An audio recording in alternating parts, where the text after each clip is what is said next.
오늘도 말씀으로 승리하시는 하루 되시길 축복합니다. 말씀의 제목은 하나님의 영광을 아는 빛입니다. 사도는 자신의 직분이 주님의 긍휼하심, 곧 은혜와 자비로 받은 것이기 때문에 낙심하지 않는다고 고백합니다. 부끄러운 일은 버리고 속임수를 쓰지 않으며 하나님의 말씀을 순수하게 진리를 나타내었다고 고백합니다. 바울은 어떻게 이런 위대한 사역을 감당할 수 있었던 것일까요? 비결은 바로 하나님의 영광을 아는 빛을 경험했기 때문입니다.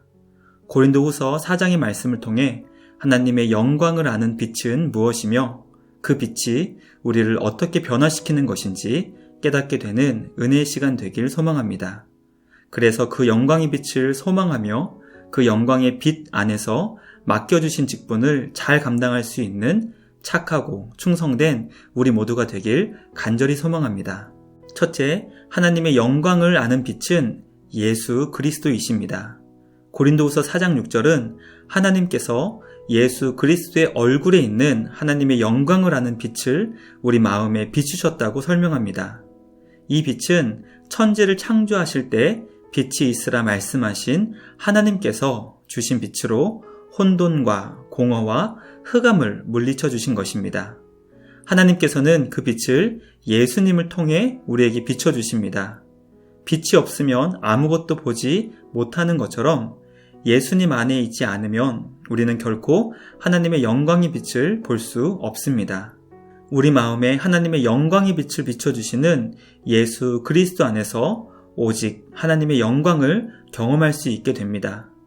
예수님 안에서 영광을 경험한 자는 결코 세상이 주는 달콤한 것에 마음이 빼앗기지 않고 충성스럽게 주신 직분을 감당할 수 있게 됩니다. 바라기는 날마다 예수님 안에서 하나님의 영광의 빛을 경험하는 우리 모두가 되길 간절히 소망합니다.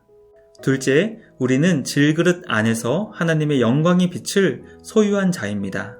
예수 그리스도 안에서 하나님의 영광의 빛을 소유한 우리는 이 보배를 질그릇 안에 담은 자들입니다. 깨지기 쉬운 연약한 육체 안에 영광스러운 하나님의 빛이신 예수 그리스도를 모시고 사는 존재입니다. 그러므로 깨지기 쉽고 상처받기 쉽고 낙심하기 쉽고 시험에 빠지기 쉬운 질그릇이기 때문에 우리는 능력의 근원 되시는 하나님을 의지할 수밖에 없습니다. 능력이 힘이 크신 주님을 의지할 때 우리는 예수님의 십자가를 지고 주신 사명을 감당할 수 있게 됩니다. 때로 직분을 감당할 때 십자가를 지는 것과 같은 고난이 있을지라도 부활의 생명을 얻게 될 것입니다. 그러므로 질그릇과 같이 연약한 우리를 통해 부활의 생명이 전파되어 하나님께 영광 돌릴 수 있게 되길 간절히 소망합니다. 마지막 셋째, 하나님의 영광의 빛 안에서 속사람이 새로워지며 영원을 소망하게 됩니다. 하나님의 영광이 비치신 예수님 안에서 살아갈 때 우리는 겉사람은 낡아지지만 속사람은 날로 새롭게 됩니다. 겉사람이 낡아지는 이유는 십자가의 사명을 감당할 때 받게 되는 고난과 상처, 아픔 때문입니다. 그러나 사도는 이것을 잠시 받는 가벼운 환난이라고 설명합니다. 이 땅에서의 고난은 잠깐이면 사라질 것이고 우리 주님과 함께 감당하는 것이기에 가벼운 고난이 될 것입니다. 그러나 하나님께서는 가벼운 고난과 비교되지 않는 놀랍고 영원한 영광을 우리에게 주십니다. 그러므로 예수님 안에 있는 하나님의 영광의 빛을 통해 우리의 영혼은 날마다 새로워지게 될 것입니다. 영원한 영광을 소망하게 될 것입니다. 주님 안에서 영원하고 영광스러운 하나님을 소유하는 그리스도의 신부 되시는 우리 모두가 되길 축복합니다. 묵상을 마치겠습니다. 오늘 말씀을 통해 예수 그리스도께서 우리에게 하나님의 영광을 아는 빛이라는 것을 깨닫게 되었습니다. 우리는 그 빛을 질그릇같이 연약한 우리 안에 가진 존재이기 때문에 우리는 날마다 오직 예수님만 의지하게 됩니다.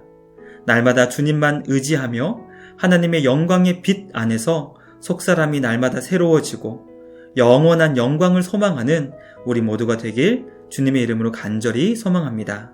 오늘도 주님 안에서 말씀을 통해 복된 하루 누리시길 주님의 이름으로 축복합니다.